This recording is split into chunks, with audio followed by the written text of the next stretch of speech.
আজ বেশ কয়েকদিন পরে তোমাদের সামনে আমি রান্নাবান্না নিয়ে এসেছি। আসসালামু আলাইকুম এভরিওয়ান, কেমন আছেন সবাই? আশা করবো সবাই ভালো আছেন, আমিও ভালো আছি। কয়েকদিন থেকে শরীরটা খুবই খারাপ যাচ্ছে, খারাপের মাঝেও আজকে ভাবলাম তোমাদের সাথে একটা রান্না শেয়ার করি। তো আমি তো গরিব মানুষ, তোমরা সবাই জানো আমার বাড়ির অবস্থা দেখো, আমি সো গরিব, আলট্রা প্রো ম্যাক্স। তো যাই হোক, সেই গরিব থেকে আমি আসলে গরিব হওয়া নাকি বড়লোকদের কাছে মনে হয় পাপ। তো মাঝে মাঝে এখন আমার নিজেরও মনে হয় যে আসলেই গরিব হওয়া হয়তো বা পাপ। ধনীদের কাছে কোনো দাম থাকে না, গরিবের কোনো মান মর্যাদা থাকে না। তো যাই হোক, আমি রান্নাটা করতেছি, সেই দিকেই সবাই দেখেন। কড়াইয়ে পেঁয়াজ দিয়ে দিয়েছি, পেঁয়াজটা ভাজা হওয়া অবধি আমি নাড়াচাড়া করতেছি। তো পেঁয়াজের মধ্যে এখন আমি একে একে সমস্ত মশলা দিয়ে দেব।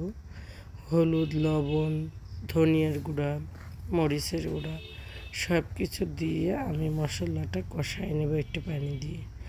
এই মশলাটা কষা হয়ে গেলে এখানে আমি অ্যাড করব আজকে বাংলার ইলিশ মাছ, হচ্ছে সিলভার মাছ। আর সিলভার মাছ দিয়েই আমি আজকে কলাটা রান্না করব। যেহেতু আমি বাইরে রান্না করি, ধোয়া ধোয়া পরিবেশ, ওই তো বললাম ক্যামেরাম্যানকে দিয়েছিলাম সুলুক সুলুক মন, সে ক্যামেরা দিয়ে ভিডিওই করবে, অল্প বয়সী ছোলোগুলো মন নিয়েই নাচানাচি করবে। তার জন্য আমার ভিডিওটা ভালো হলো কি মন্দ হলো সে খেয়াল করেনি। তো তাই যাই হোক, তারপরেও আমি আজকে তোমাদেরকে একটা ভিডিও উপহার দিচ্ছি। যে মশলাটা কষা পর্যন্ত দেখতেই পাচ্ছ, তারপরে এখানে দিয়ে দিব আমি মাছ। তো বারবার ক্যামেরাম্যান সেই জিজ্ঞেস করতেছিল কী করি, কী করব, ভালো দেখাচ্ছে না, ভালো হচ্ছে না। তো মনে মনে একটু বিরক্ত হয়ে যাচ্ছিলাম। তারপরে আর কি করার, বিরক্তিতে একা করা যাবে না, তাই বিরক্তি হয়ে কোনো লাভ নেই। যাই হোক, মশলাটা কষা হয়ে যাচ্ছে প্রায় প্রায়। এই তো, আর গরম, এত পরিমাণ গরম যে গা ঘেমে অস্থির হয়ে যাচ্ছিলাম। মনে শান্তি না থাকলে কোনো কিছুতেই আসলে সুখ শান্তি পাওয়া যায় না। একটা যদি ভালো ক্যামেরাম্যান হতো, আমি আসলেই ভালো ভালো ভিডিও মেক করে সবাইকে উপহার দিতে পারতাম। রান্নাবান্না যতটুকুই পারি, আমার রান্নাবান্না করতে প্রচণ্ড ভালো লাগে। তো এই যে গল্প কথায় আসলে আমার রান্নাটার মশলাটা কষে আসলো প্রায়, এখন আমি সেই মাছগুলো দিয়ে দিব কষানোর মধ্যে। আর এটা সিলভার মাছ দিয়ে আমি কলা রান্না করব। তো আমি সাধারণত একা খাই, 3 টুকরা মাছ দিই 3 বেলা। তো এই যে দিয়ে নিলাম, তারপরেই মশলার মতো ভালো করে মাছটা কষাই নিয়ে উঠাই রেখে ওই ঝোলের মধ্যেই কিন্তু আমি আবার কলাটা দিয়ে দিব। তো একের পর এক আমার কাজ কামে আসলে বিরক্তি ধরে যাচ্ছিল ক্যামেরাম্যান কারণে। তো ক্যামেরাম্যান বুঝতেও পারতেছিল না আমি বিরক্ত হয়ে যাচ্ছি বা রাগ হয়ে যাচ্ছি, কী করার। এই যে মাছটা আমার রান্না শেষ হয়ে গেল, এখন আমি এই ঝোলের মধ্যেই কলাটা উঠিয়ে দেব। তো কলার তরকারিটা কিন্তু এখানে দিলে আসলে এই ঝোলের মধ্যে খুব কিন্তু মজা হবে। আমি যতদূর জানি, যে ঝোলটা দিয়ে তেল ছেড়ে গেছে ওখানেই আমি আবার কলাটা উঠিয়ে দিব। তো বন্ধুরা, জীবন যুদ্ধে মনে করেন টিকে থাকা অনেক অস্থির পরিস্থিতি। কি করব, এই ওই যে একটু সবজি দেয়, কলা দেয়, চাল কুমড়ো দেয়, মিষ্টি কুমড়ো দেয়, শাক সবজি দেয়, এইটুকুই আমি একা মানুষ রান্না করে খাই, আবার মাঝে মাঝে বাজারও করি।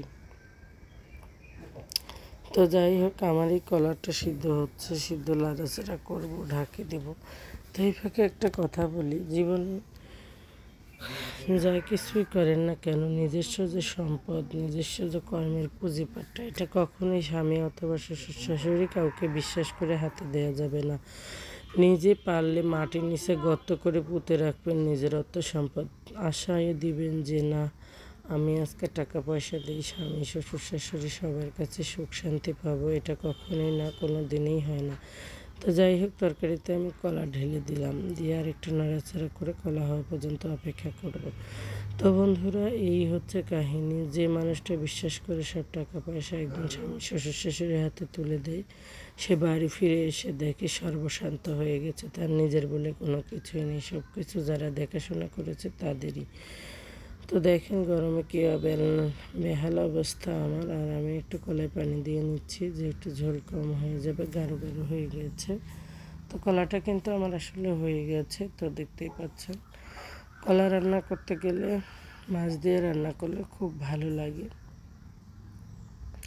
আমার আসলে শরীর খারাপ, তো ওই জন্য ভয়েস দিতে খুবই কষ্ট হচ্ছে, ভয়েস দিতে পারতেছি না। আমার যেন 2 দিন হলো কিডনিতে কী সমস্যা হয়েছে। বাম পাশের কিডনি শুধু ব্যথা করে, আর শরীর তো ফোলা আছে। তো যাই হোক, এই দেখতে পাচ্ছেন আমার কলা রান্নাটা দেখেন কত সুন্দর হয়ে গেছে। মাছটা দিয়ে কিছু সময় নাড়াচাড়া করতেছি। আসলে অর্থে অনর্থের মূল, এই কথাটা আমার জানা ছিল না। আমার বিশ্বাস ছিল অগাধ, যে বিশ্বাস থেকেই এক ছিল নরিনী। অনেকেই অনেক কিছু বলেছিল যে এভাবে নিঃস্ব করে সব কিছু তাদের দিও না, বিশ্বাস করে স্বামী শ্বশুর শাশুড়ি কেউ আপন হয় না। তো তারপরে আমি ভাবতাম না, আমার বাবা মার চেয়ে ভালো আছে, তারা কর্মঠ আছে, তারা অর্থ সম্পদ দিলে আমার জন্য ধন বেঁধে দেবে, আমাকে বড়লোক বানাবে। কিন্তু আসলে আমি বুঝতে পারিনি নিঃস্ব ঠান্ডা করার, একে ঠান্ডা মাথায় আমাকে বাঁশ দিয়ে খাড়া করে রাখবে। একেবারেই ঠান্ডা মাথার খুনি, ভাবতেই পারিনি। তো যাই হোক, আমি চাই শূন্য থেকে আবার শুরু করব, ভিডিও মেক করতেছি। সবাই আমার পাশে থাকবেন, সাপোর্ট করবেন, ভালোবাসা দেবেন। রান্নাটা কীরকম হলো সবাই একটু কমেন্টস করে জানাবেন। শরীর অসুস্থতার কারণে জোরেও কিন্তু আমি ভয়েসটা দিতে পারিনি। রান্নাটা আমি দেখাই দিচ্ছি বন্ধুরা। তো রান্নাটা কেমন হলো দেখবে। খোদা হাফেজ।